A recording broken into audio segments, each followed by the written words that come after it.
Wabarakatuh. Oke, selamat pagi, selamat sore, selamat siang semuanya. Apa kabarnya? Semoga dalam keadaan sehat walafiat ya. Bertemu lagi dengan Ibu. Perkenalkan, nama Ibu Gina Giniawati. Ibu adalah salah satu pengajar di SMK, yaitu SMK Negeri 1 Campaka Cianjur. Oke. Pada kesempatan kali ini, Ibu akan membahas tentang logika matematika. Apa itu logika matematika? Nah, sebelum kita membahas ke logika matematika, akan terlebih dahulu Ibu akan membacakan dulu kompetensi dasarnya. Kompetensi dasarnya yaitu menganalisis masalah kontekstual yang berkaitan dengan logika matematika, pernyataan sederhana, negasi pernyataan sederhana, pernyataan majemuk, negasi pernyataan majemuk, dan penarikan kesimpulan. Kenapa sih kita harus belajar logika matematika? Karena dengan logika matematika kita akan mengetahui mana pernyataan yang tertutup dan mana pernyataan yang terbuka. Dan keabsahan dari pernyataan tersebut. Apakah pernyataan tersebut bernilai benar atau pernyataan tersebut bernilai salah. Nah, itu adalah tujuan dari pembelajaran matematika dalam kehidupan sehari-hari. Oke, kita lanjut.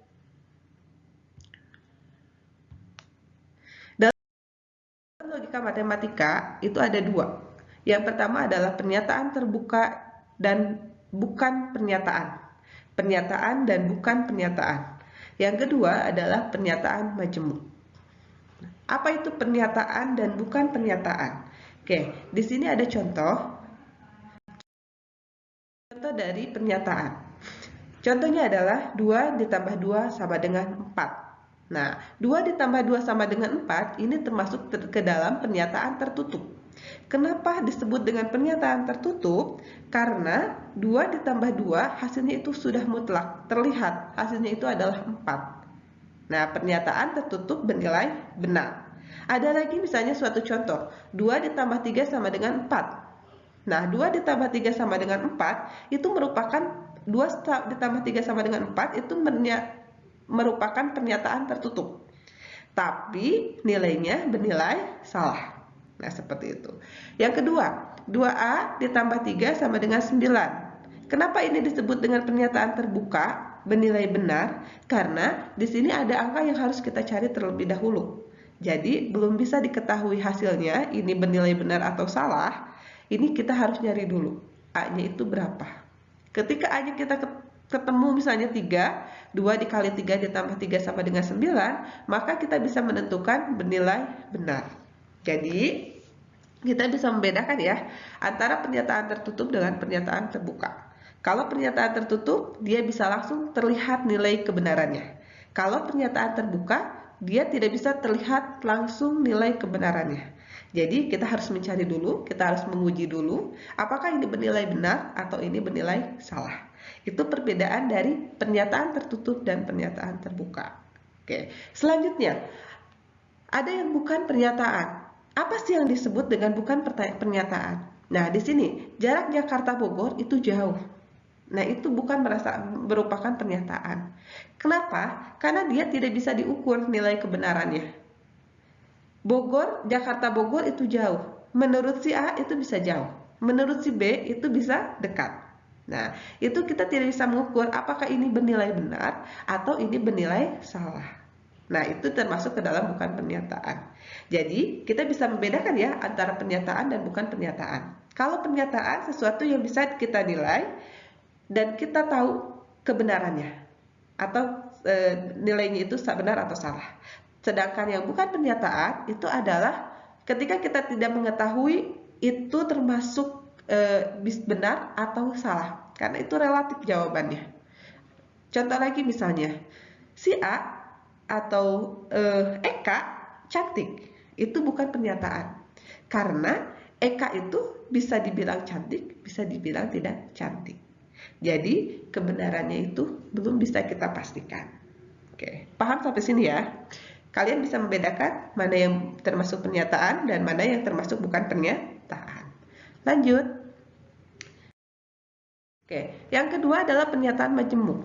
Di pernyataan majemuk ini dibagi menjadi 4. Yang pertama adalah ingkaran, yang kedua adalah konjungsi, yang ketiga adalah disjungsi, dan yang keempat adalah implikasi, dan biimplikasi. Kita bahas satu persatu. Oke. Ingkaran atau negasi. Negasi atau ingkaran dalam bahasa gaulnya itu adalah kebalikan. Nah, jika P-nya bernilai benar, maka negasi dari P itu bernilai salah. Sebaliknya, jika B-nya bernilai salah, maka negasi P-nya itu bernilai benar. Jadi ingkaran itu adalah suatu pernyataan yang sebaliknya, kebalikannya, nilai kebenarannya.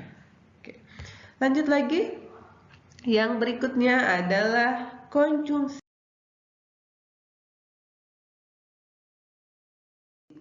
Nah, kalau di bahasa Indonesia, konjungsi itu banyak ya, kata penghubung itu banyak.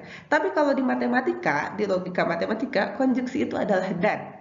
Dan konjungsi itu disimbolkan dengan simbol seperti ini. Nah, untuk konjungsi sendiri itu adalah suatu pernyataan yang dihubungkan dengan kata dan. Contohnya misalnya, di sini ada pernyataan P dan ada pernyataan Q. Pernyataan P-nya itu bernilai benar. Pernyataan Q-nya bernilai benar. Maka konjungsi P dan Q itu bernilai benar. Yang berikutnya, P-nya bernilai benar. Q-nya bernilai salah. Maka konjungsinya adalah bernilai salah. Jika P-nya bernilai salah dan Q-nya bernilai benar, maka konjungsi dari P dan Q itu bernilai salah. Selanjutnya, jika P-nya bernilai salah dan Q-nya bernilai salah, maka konjungsinya itu bernilai salah. Contohnya, misalnya di sini ada contoh dari konjungsi. Bulan April terdiri atas 30 hari. Benar? Benar. Musim hujan di Indonesia terjadi antara bulan Oktober hingga April. Benar? Benar. Sehingga konjungsi dari P dan Q-nya adalah bulan April terdiri dari 30 hari dan di Indonesia terjadi musim hujan di Indonesia terjadi antara bulan Oktober dan bulan April. Jadi keduanya bernilai benar. Contoh lagi, misalnya satu lagi, bunga mawar pasti berwarna merah. Apakah setiap bunga mawar berwarna merah? Berarti dia bernilai salah. Nah, hujan tidak akan terjadi di malam hari. Pernyataannya salah atau benar? Salah ya, karena hujan itu bisa terjadi kapan saja. Oke. Berarti konjungsinya bunga mawar pasti berwarna merah dan hujan tidak akan terjadi di malam hari. Nah, seperti itu. Jadi pernyataannya bernilai salah. Paham ya? Oke, selanjutnya kita ke disjungsi. Nah, apa itu disjungsi? Disjungsi juga adalah penghubung. Kata penghubung dari disjungsi itu adalah atau. Dan ini adalah lambangnya atau ini adalah simbol dari disjungsi. Kalau tadi konjungsi benar-benar bernilai benar, selain itu bernilai salah. Nah, kalau di disjungsi itu kebalikannya. Benar-benar bernilai benar, benar salah bernilai benar, salah benar bernilai benar, salah salah bernilai salah.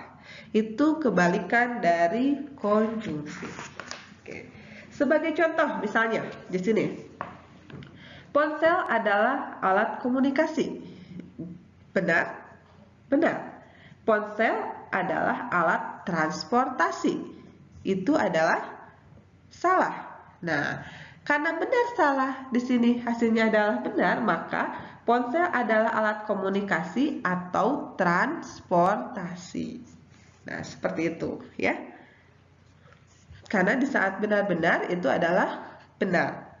Ketika yang salah itu hanya ketika salah dan salah.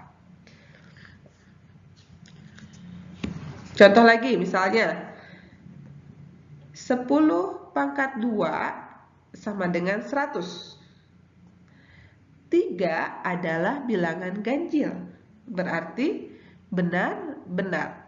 Maka konjungsinya adalah 10 pangkat 2 sama dengan 100 atau 3 bilangan ganjil.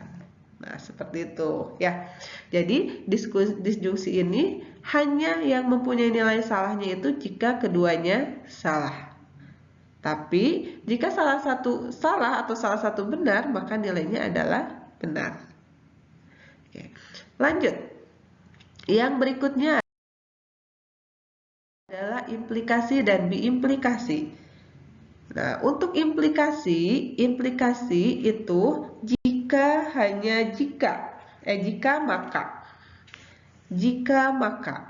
Jika P benar, maka Q juga benar. Jika B benar, Q salah, maka implikasinya adalah salah. Jika P salah, Q benar, maka implikasinya benar. Dan jika P salah, Q salah, maka implikasinya adalah benar. Nah, contoh misalnya, jika kamu bekerja keras, maka kamu akan berhasil. Andi akan lulus UN jika rajin belajar. Pernyataan majemuk jika P maka Q yang dibentuk dari pernyataan P dan Q disebut dengan implikasi. Dan ditulis P implikasi Q. Nah, itu untuk implikasi. Contoh lagi misalnya, jika negara Indonesia maju atau Indonesia maju, P ini Indonesia maju, Q-nya maka rakyat sejahtera. Maka implikasinya jika Indonesia maju, maka rakyat akan sejahtera. Nah, seperti itu ya. Atau contoh lain misalnya yang bernilai, jika hewan berkaki 4, ada hewan berkaki 4, berarti benar ya. Ayam berkaki 2, ayam berkaki 4. Nah, maka implikasinya jika ada hewan berkaki 4, maka ayam berkaki 4. Maka nilainya itu adalah salah, karena ayam itu kakinya ada 2. Nah, seperti itu ya. Nah, untuk biimplikasi itu jika dan hanya jika. Nah, jika dan hanya jika. Jadi, jika P betul, Q betul. Jika P, maka hanya jika Q. Nah, contohnya misalnya, manusia dapat hidup. Dia bernilai benar. Ada oksigen. Nah, maka implikasinya jika manusia dapat hidup hanya jika ada oksigen. Nah, seperti itu. Ya, itu adalah biimplikasi. Nah, sampai sini ada yang mau ditanyakan? Mungkin hanya itu saja pembahasan yang akan Ibu sampaikan. Terima kasih atas perhatiannya. Sampai ketemu lagi di channel berikutnya, di pembahasan berikutnya, yaitu tentang penarikan kesimpulan. Nah, sebelum Ibu pamit, tetap semangat, jaga kesehatan, jaga imun, tetap belajar walaupun di rumah. Oke, sampai jumpa. Assalamualaikum warahmatullahi wabarakatuh.